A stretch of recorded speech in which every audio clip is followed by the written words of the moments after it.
So now we've got a clearer path of the focus and what we need to be doing is what I thought for this next piece is these are what we call our power pieces, and these power pieces are an opportunity to hear from some people with specific expertise.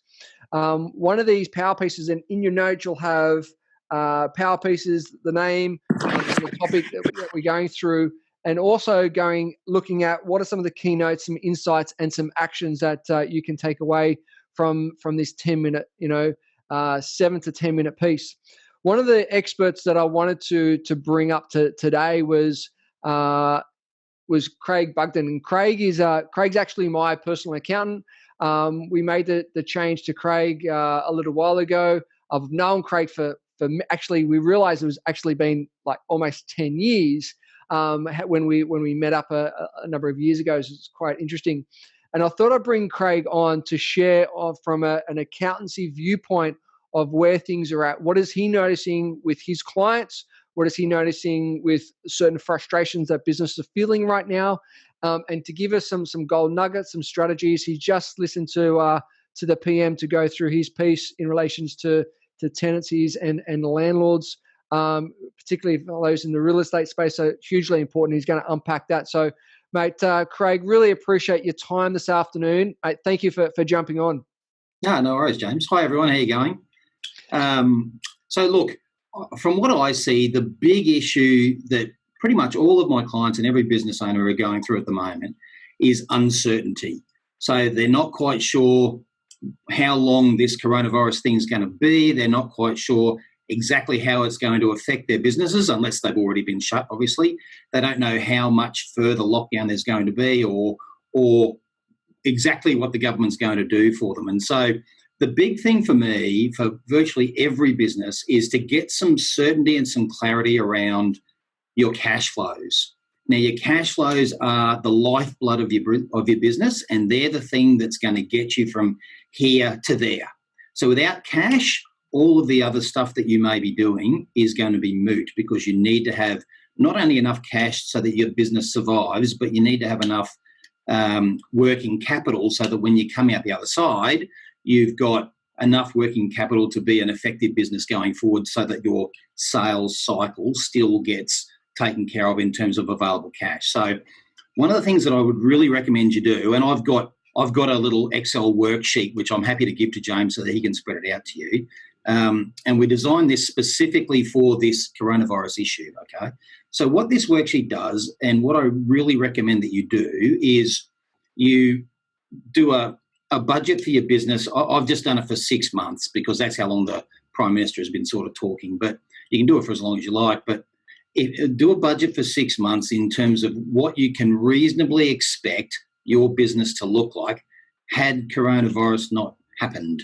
And then basically what the second part of the spreadsheet does, it says, okay, we're going to experience a drop in revenue of X, and it'll spread that out. We're going to receive the JobKeeper payment from the government, and we can talk about that. We're going to receive some help with our tenancy and our rent from the government. We're going to be able to get a loan from the state government, or any number of those different stimulus packages. We need to plug those in and then determine where your business is at. So basically you can have a look at what your business is going to look like once the effects of the coronavirus shutdown have hit your business, and also once we've plugged in all of the stimulus from the government, so that you can get some clarity around what your business looks like from a cash flow perspective. Once you've done that, then it may be really bleak. It actually may be, but you're much better off knowing that it's bleak than putting your head in the sand and not knowing that it's bleak. Because at least if you have the information, you can then seek help, and I'm more than happy to help, or you can go see your own account or whatever, but you can seek help and devise some strategies, financial strategies, that get you from here to there. And really that's what this is all about. It's about, when this all returns to as normal as it's going to get, it's about being able to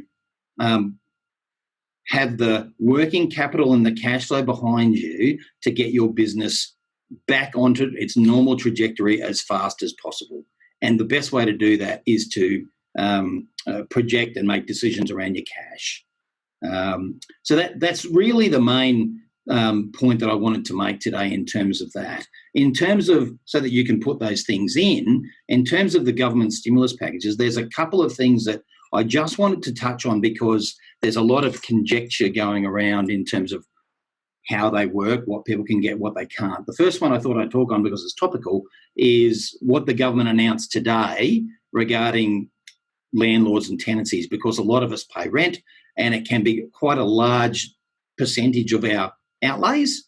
So it's good to know what we're going to be entitled to. So the devil's in the detail. It was only announced today, only an hour ago, but it's going to work like this.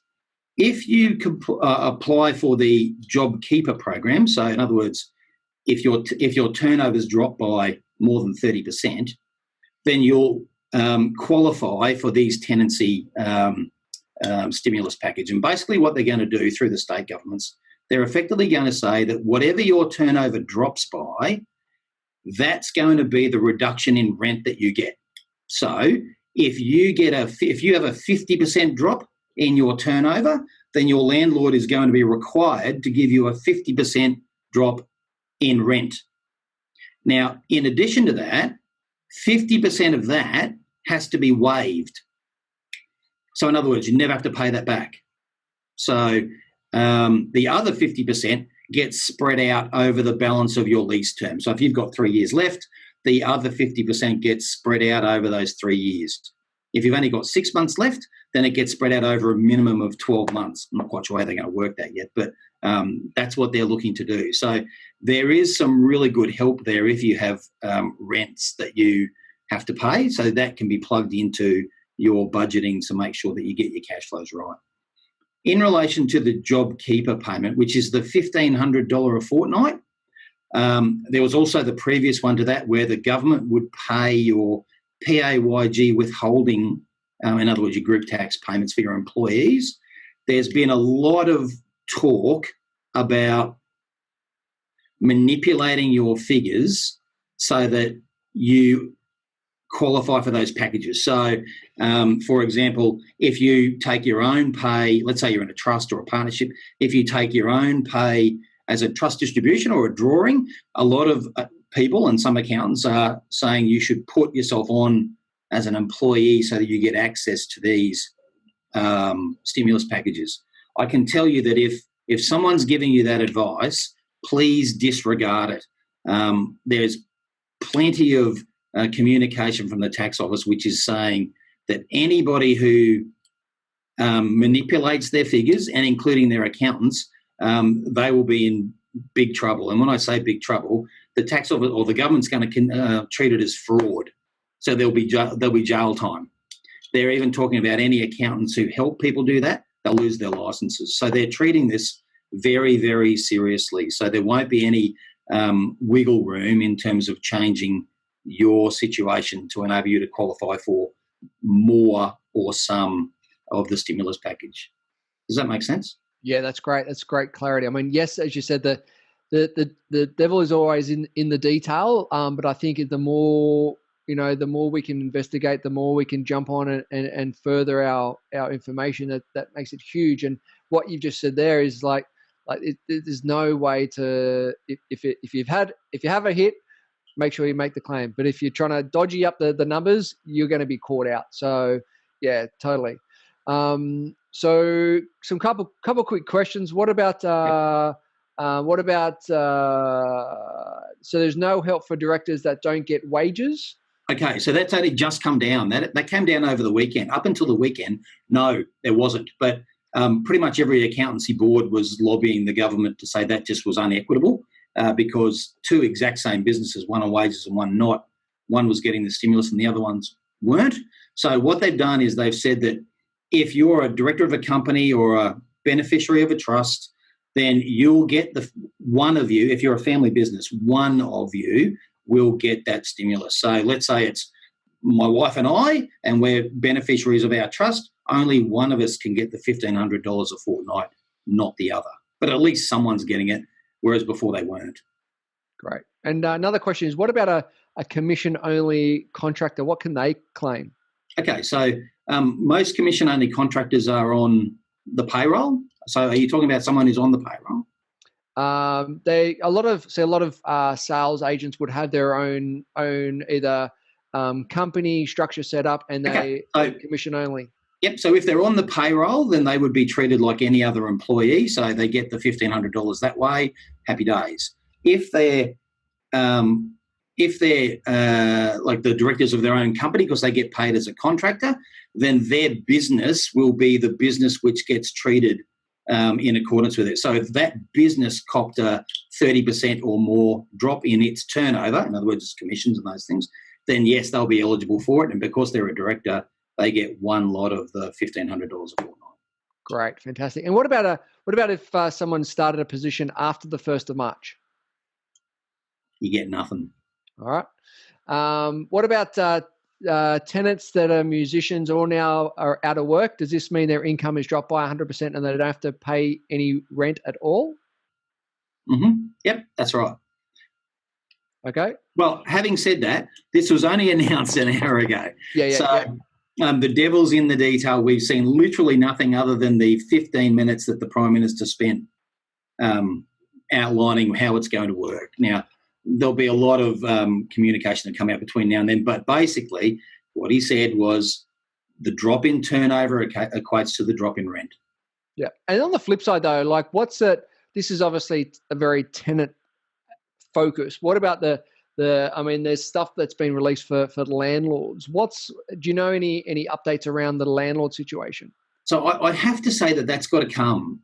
So already the government's put in place like banks, all the stimulus assistance that banks are giving you, they wouldn't have volunteered that up, right? Because banks are greedy.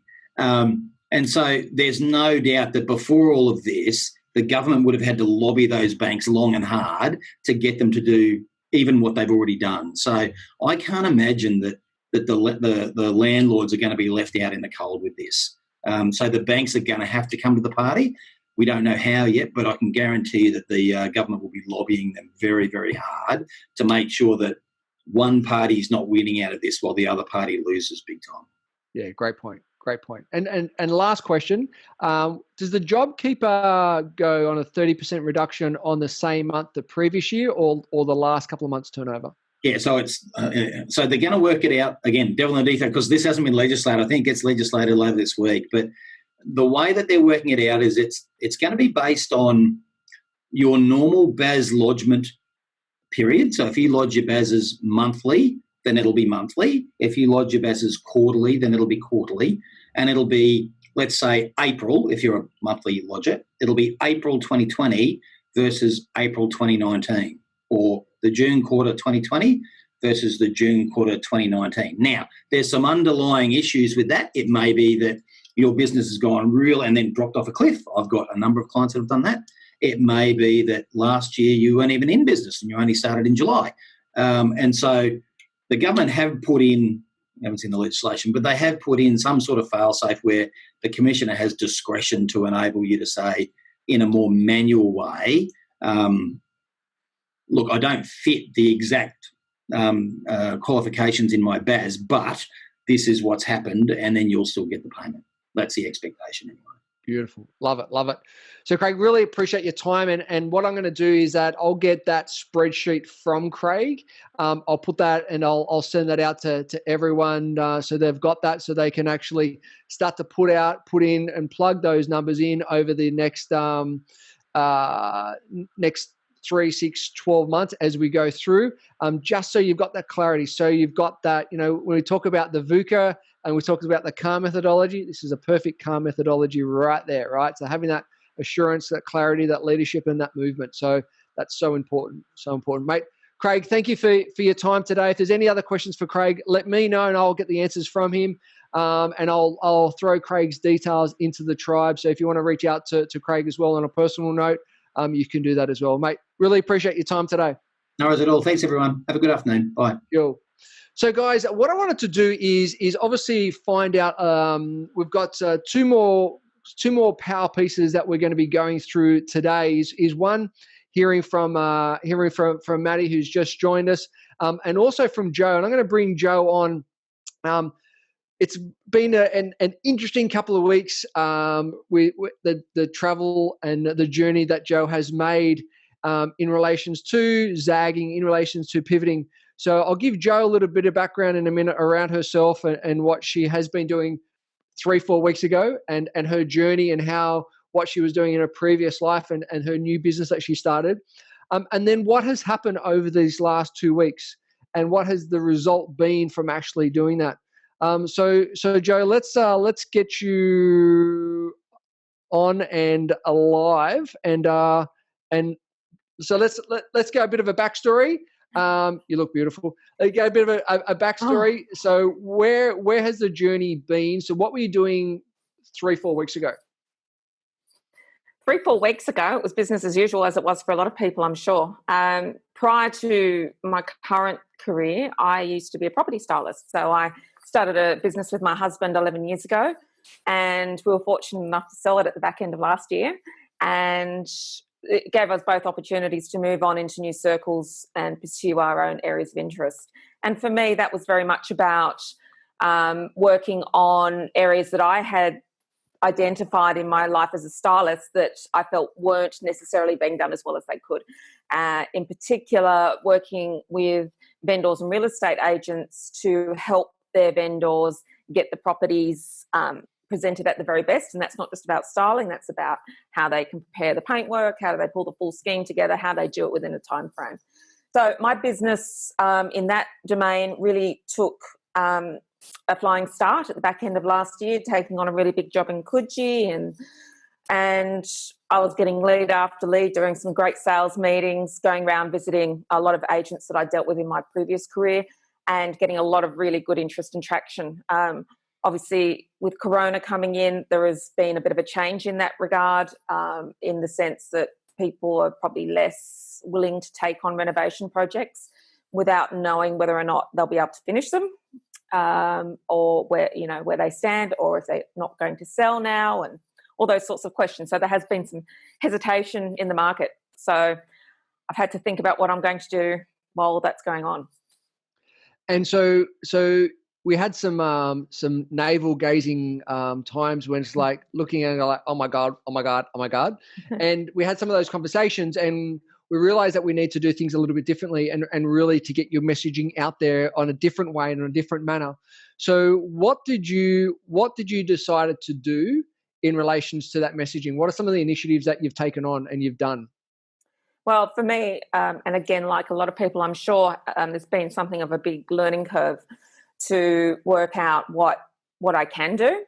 And I found when I turned my focus away from the fear of what all this meant to how can I actually help and how can I give back, then it sort of started to take its own course. So through a bit of talking to James and fellow tribe members, I was able to think about what, and also the interview series that James has been giving us a lot of education on has been very helpful in this regard. So I started to think about, well, what are the areas where people do need help? What can they be doing now whilst they might be at home, whilst they might not feel as empowered as they would typically do when they're about to embark upon a new campaign? So with all that in mind, I started to dissect the different areas with regards to selling a property and who are some of the people I can speak to within the relevant industries and get their expertise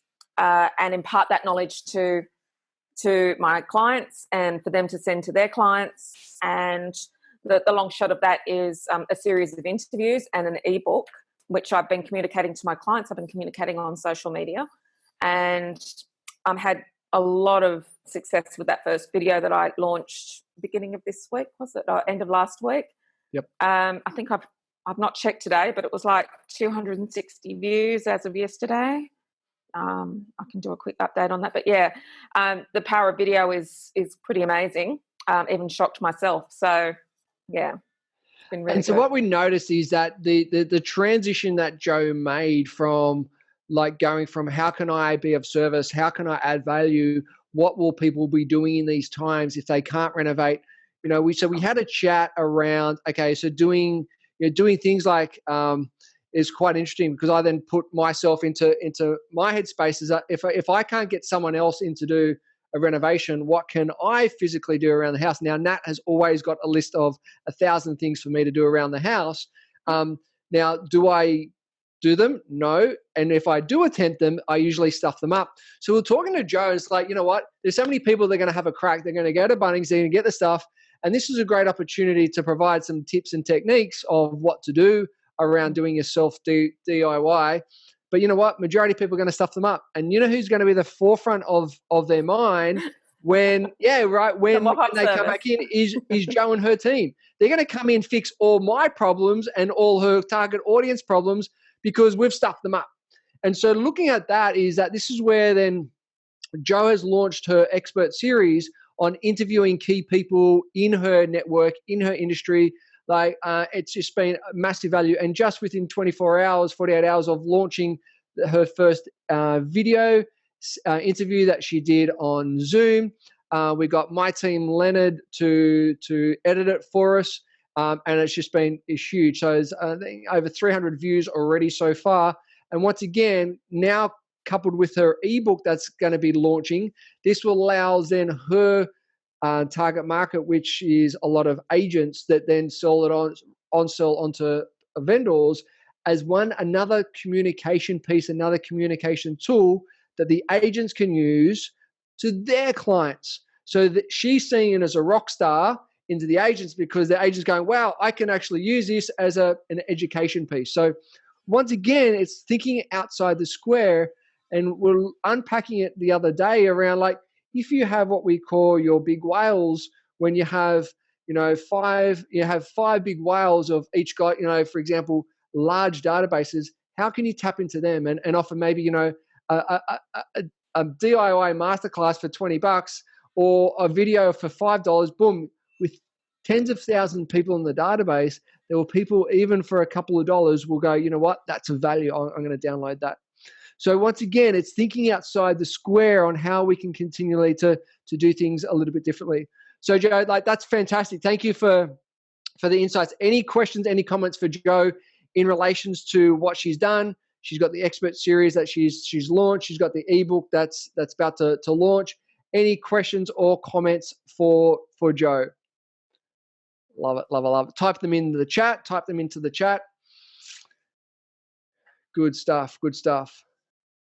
So let's if there's all good, let's give Joe some love. 3, 2, 1. Good stuff, good stuff. So Joe's going to be launching her ebook, and we'll all get a copy of that as well. I'm sure we will. Okay, good. So last power piece today is a good mate of mine, the guy who keeps me in shape, me in check. Matty Clark from CrossFit Eora. Now, Matty's online today. I'll bring him off mute in a minute. We've been training over at CrossFit Eora just over 18 months now, I think it is, and had a massive transformation in my own type of training. What I love about Matty and the operation that he has, he's got the community down to a T. Like, you go there because of him and the team. You go there because you feel that you're part of, the banter, the community. Everyone has a laugh. Everyone, pays each other out. And I like that, because it's that belonging, it's that connection that, we all yearn for. But this is on an exercise component, and also a mindset component. And what I like about what Matty has created is that, obviously, chatting to him and seeing what the transition and where this is leading, and we notice that the impact that it's had where gyms have, had to close their doors. And so what I want is to bring Matty on to go, this is where I was 3-4 weeks ago. This is where we're at right now, and this is how we're pivoted.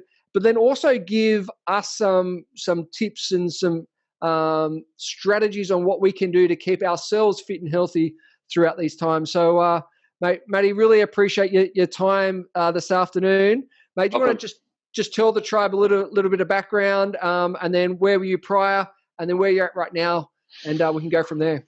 All right. Well, background. made it look as per such a phenomenal introduction, I should say. Was the founder of CrossFit Eora. We established, or I shouldn't say, I established that in 2000, late 2011, early 2012, with an now ex-business partner. Have been operating every day since. As it stood, I suppose pre-COVID, it was myself and four coaching staff, which is quite a comfortable little business to be operating in. With a client base peaking at around about 105, 110. The capacity of business for myself and operationally, 120 people is really sort of our limit as to what we can do. So, we're not the biggest facility, certainly in Sydney, and never sort of professed to be or aim to be. But it was a decent size for what we wanted to provide, obviously the region and, our client base, our community with, over the last, the best part of 10 years. Love it. And so obviously we've had a number of conversations over the last few weeks, and you could see the writing on the wall that was coming. What have you done different to most of operations out there, and what are you doing now? Okay, well, look, we had the mandated close on the 23rd of March. It'll forever be a day that I will remember. I'm not going to say with great fondness, but certainly a life-changing day. Look, being certainly connected to current affairs helps. I do my best to avoid as much of the media and social media stuff as I possibly can, despite it being a necessary evil in the business. Sort of understanding there was some sort of vibration going on. There was a little bit of change happening. We looked at essentially what we were doing, being a fitness facility, being a gym. Obviously, our operations is face to face. 99.9% of the business involved myself or a coach or a trainer to be facilitating, a feedback loop to the people that were in front of us. That was what the service was charged, and I suppose that was how we delivered the piece within the model of our business of small groups. With the change happening and really there being no notice, it was very much, open the door for a few hours and then boom, it's closed. What do we do? Something that you've touched on, and I heard it in Joe's piece was, sort of a culture / what's the sense of the business or what's the sense of what we do? And to be quite honest, the health and fitness industry is full of, I'm going to say, experts. Everybody's got an opinion, and I'm sure this is rife in every industry out there. So, the information that I can provide my client base, my community, is it any different to something that you can get online for free? The short answer is no. We offer all of our training tips, our training product, our philosophy via our website, our social media channels. I mean, they're all for free. But like you sort of indicated, the piece that we can't give away for free or that's not obtainable for nothing is that tangible feeling that you get when you walk into the facility. It's the contact point with myself or my staff, and again that constant feedback loop. I touched on the size of the business that we are. 105 clients. As I said, if we peak at 120, it becomes a real challenge. There's a real community aspect around. I can have intimate, and we can have intimate knowledge of 100 people. Kids' names, partners' names, the last holiday that you had. We can be confident that when I ask you what you had for breakfast yesterday, and the next time that I talk to you tomorrow, I can refer 3 or 4 contact points and communication points, and that really cements a value and a value that a lot of people don't see. Certainly in gyms outside of the market that I sit within, you don't get that. And I suppose I'm proud to have that very high touch point piece where it's not just about necessarily the training, but it's asking are you okay? B, having a little bit of intimate knowledge, and I don't mean offensive or irresponsible knowledge, but certainly stuff that does make a real difference. We get to see how someone's feeling on a particular day, and then sometimes it's just a matter of asking a question can make things a lot better. With the doors being closed on the 23rd, sorry, I digress from the question, Shorty, as standard. All good. We had the face-to-face operations removed. I don't know whether the word pivot is being overused. I'm probably. I adapted very quickly. My skill set prior to opening a CrossFit gym was video and at-home DVD fitness presenting for the best part of 11 years. So I had a digital media skill that I put to the wayside as I opened my own facility. I'm a bit of a geek at heart. I don't know if you can see the mess around me. I'm not going to show too much, but I love technology. Anywhere from music engineering and music mixing to drone racing, and that's a story for probably another day. So what I found was an opportunity here to essentially take two industries or two things that I spent a little bit of time with and merge them together. Traditionally, in a face-to-face operations like a gym, technology doesn't fit. We might use apps to sign on or save information, but as far as it being something that you rely on a daily basis, the answer was zero. So, really we were faced with no choice. How do I continue to offer the best service and best value to my clients when we had essentially what our biggest selling point, which was the face-to-face piece, and what could we do really quickly in order to, I'm going to say, stop the hemorrhaging, I guess, of people leaving the business and leaving the gym for fear of the service level essentially dropping in a really quick period of time or a very short period of time. We pivoted to adapted to an online Zoom model, which is, obviously what we're conferencing through here. I had a little bit to do with it, but not enough to be comfortable. So plenty of phone calls to Shorty and, in between set conversations of, hey, Shorty, how do I do this? And all of a sudden... I was dripping in sweat. Mid burpee, mid squat. Hey, Shorty, I can't get it to do this. What do I do? And, it was a matter of... I'm not going to say adapt or die, because I've seen friends, businesses hold on to something. But for me, the end user experience was absolutely important. The sense of community, feeling like you're belonging, and feeling though that I was still going to be invested, to my best capacity for my clients was the priority. I lost 1 hour of operations. We closed on the 23rd at lunchtime. At 5:30 p.m., I opened the facility for 3 hours, and I said to everybody, whether they were an active paying member or a non-active paying member, and I suppose we could probably touch on that briefly, was all of this equipment here needs to go. It was essentially a fire sale. And I asked everybody to come down, in the evening and grab whatever they needed in order to do something. And at the end of the day, it didn't matter what they took or how they took it, I guess. We were going to have something there. Something in place very quickly. Lucky for me, or I suppose unlucky, depending on which way you look at it, I will jump off a cliff and build the aeroplane on the way down.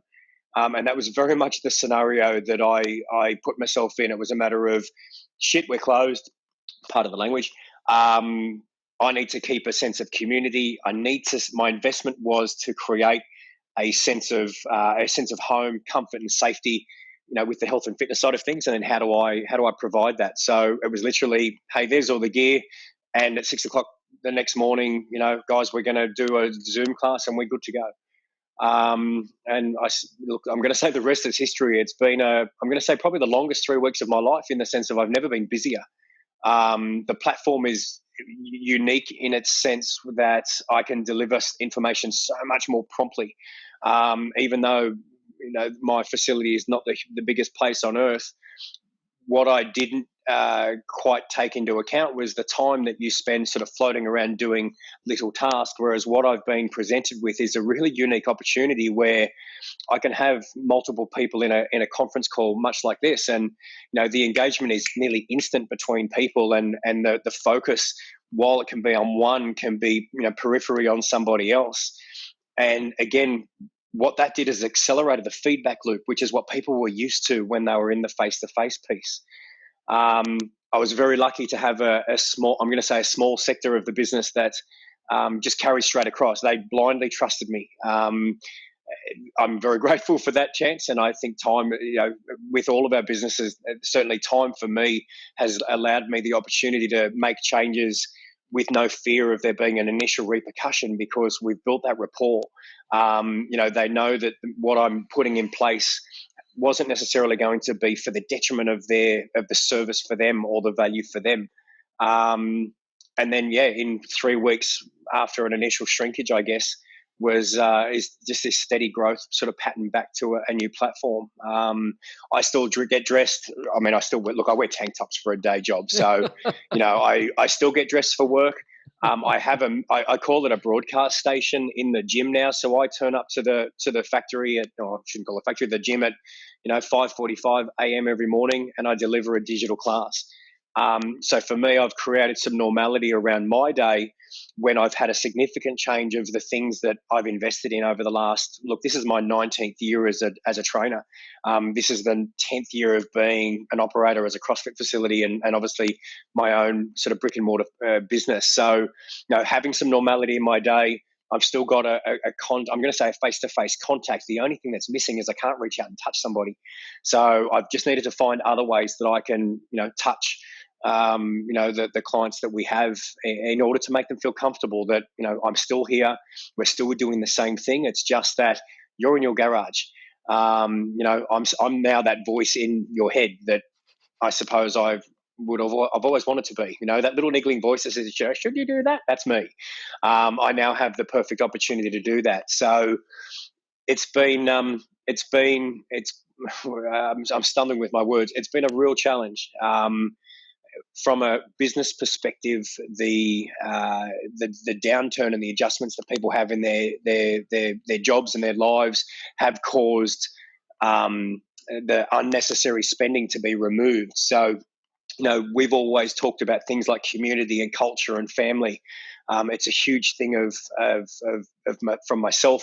It's a huge part of the brand of what Eeyore is, and it's something that we've sort of worn as a badge of honor. And I've now been presented with an opportunity to prove that it's not only a set of words that we've been saying for the last 8 years, but now it's a set of actions.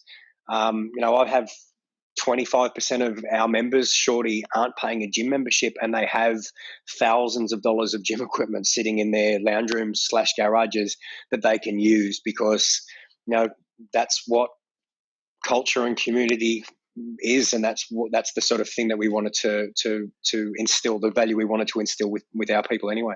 And that's just on that, and the reason why I wanted you to share that story, because I think we can all take a piece from that and look at what we have created over the years of being in business. Now, it doesn't matter how long you've been in business, you've had relationships, you've got relationships, you have connections, and it's about remembering those connections, remembering those relationships, and being on the front foot, and as Jackie said greatly, to be seen, to be known, to be remembered, to be valued. And I think we can all take some great key messages from that. And how are we doing this? How are we doing this? No matter what business you are in right now, you can take these points and implement. Go, how? Not. Oh, this is not for me. BS. The question you should be asking, like Brent said, is the reframe. How can I be doing this right now? How can I be connecting? How can I be having those touch points without physically touching them? How can I be on the forefront? How can I be leading? How can I be showing up? In what ways am I showing up right now? So looking at these key points that Maddie has gone through in these transition, in these adapting times, and what can you do within your business right now that Maddie has just, and as everyone has gone through today, some amazing points. So Maddie, as we move forward, what would be, I guess, here we go, your top tips for those who are stuck at home, training at home, may not have, if you want to get in touch with Maddie and join me in some CrossFit sessions, you can do that as well. But who maybe wanted to exercise at home or are going crazy, what are some of your top tips that we should be following over these next little while? Yeah, look, I think we all know the value of doing something. Certainly, this isn't a sales pitch for training with us. Most people don't like us when they meet me for the first time, and I'm cool with that. I've got enough friends, so it's and I say that with a smile. There's always care. We just might not necessarily get on from the very beginning. But look, top tips. It's a stressful time. Mental health is a huge aspect for me. The ability to move and hang out with people is again, that's the key point. As probably most people have seen, there's been this influx of, oh my gosh, gyms are closed. I'm going to go buy something from Kmart and I'm going to train at home. And I think that's great because it's been a motivator. There's nothing like wanting to do something when you can't do it anymore. So I'm excited to have seen more and more people. I live in Little Bay, in Sydney in the eastern suburbs, and I'm enjoying seeing people walking around. They've got bands strapped to fences and they're doing something which is unreal. Look, top tips from me, to be quite honest, is find something that's manageable and doable within your day and just allocate a space of time. I'll be completely honest, and Shorty, look, obviously having the history that you have has a very good understanding on this. If most people simply walked somewhere between 5 and 7 kilometers a day at a pace that was slightly uncomfortable, they wouldn't necessarily need to have a gym membership. Is it essential? And I'm downselling myself very, very quickly to say you don't need to do something, but just allocating a period of time to do something that creates a good mindset and a good mental health space for you. Sometimes just having that breathing room of whatever the day is, the chaos, maybe a disconnection from the phone or the kids or your dog or whatever. Well, my dog's loving it because he's walking all the time. So, just allocating some space in your day. What I found, I'm going to say really valuable for me, was having that time allocation. Now that we are 100% a digital business, I'm now looking at a screen all day, a big flat screen within the facility. I don't have a face-to-face unless I'm seeing the mailman as he drives past. And I'm one of those madmen now. I'm running outside wanting to, hey, there's someone outside I can talk to. So, being able to have just an hour space of day where there is a mental disconnect from whatever noise is currently filling is probably the number one top tip. What it happens to be is really going to be a matter of preference. Experience level, injuries, pre-existing issues, how much room you have. As I said, an hour walk a day. If you've got 2 legs and you can stand upright, you can go for a walk. If you've got a dog, take the dog for a walk. He or she will love you for it. As far as training and whatnot, is now a time to be embarking in something new? Maybe if it's appropriate. Something that I've put in place with CrossFit Eora, obviously with there being an initial need to try and save what the business was prior to at the closure. I've now tried to look at, what's going to happen in a month's time when we've got people that are interested in how do we get them started. So at the moment, I'm trying to bridge the gap between, existing people and participants like Shorty, and then people that have never done something. How do I connect the two now? Which is sort of where our business model is. So, for me, I've created something called the Broomstick Athlete, and essentially it's an empty broomstick and a space that you can stand with that broomstick sideways, and that's all you need to train. I've been cheekily sort of showing that off to a lot of my guys that are limited in space, and the odd person that gives me the excuse of I can't do something because of X, or I don't have the ability because of Y. I've sort of removed that hurdle, that roadblock to say, well, a broomstick is pretty easy to get hold of. It's going to cost you $5 from Bunnings. Let me teach you something. So while it might not necessarily appear to be all the bells and whistles of, I'm going to get X, Y result as a result of my effort, what I'm actually doing is just creating a habit or a skill that, after 60 days or 90 days or whenever, the business has moved to whatever the next stage is. I'm not going to say go back, because I don't think any business is going to go back to a pre-COVID state. We are now in a new state of operations, and moving forward, it's going to be what we learn from here, or what I certainly learned from here, and then what it looks like post. So, while it hasn't necessarily been the nicest and kindest on my business, the learning experience and what I'm going to be as an operations and what my service is for my clients, post whatever this apocalypse happens to be, is really exciting. I mean, we've just turned into a digital business, and I know moving forward, we're staying digital. We will have a face-to-face piece, but this type of contact, I can get a lot done, and I'm excited because I've always wanted to do it. So, being forced, having your hand forced, has sort of shown that if you want something, you can put it in, and now's a risk-free opportunity for all of us to absolutely take a punt on something that my clients expected nothing and got something that was better than they ever thought. So, it's a win. Even if it went horribly wrong, hey, at least I tried, and I was doing it for the greater good of whom my people were or what my business happened to be. Awesome, mate. That's so true. And like that, I tell you what, from personal opinion, that broomstick challenge, oh my God, it is next level. It's amazing what you can do with a bloody piece of Dow, and it is crazy, crazily good, right? And I want you to take those words of wisdom from Matty, and I really appreciate your time this afternoon to share some of those insights, share some of those strategies, because I think we can take in, from a business perspective, from a community's perspective, and from a health perspective, all three areas are so important that we need to focus on right now, because we can't do anything unless we're right, unless we've got our health right, unless we've got our physical health, mental health, emotional health right. I think that's so important. So, Matty, really appreciate everything that you do for me personally. No, and mate, thank you for your time this afternoon.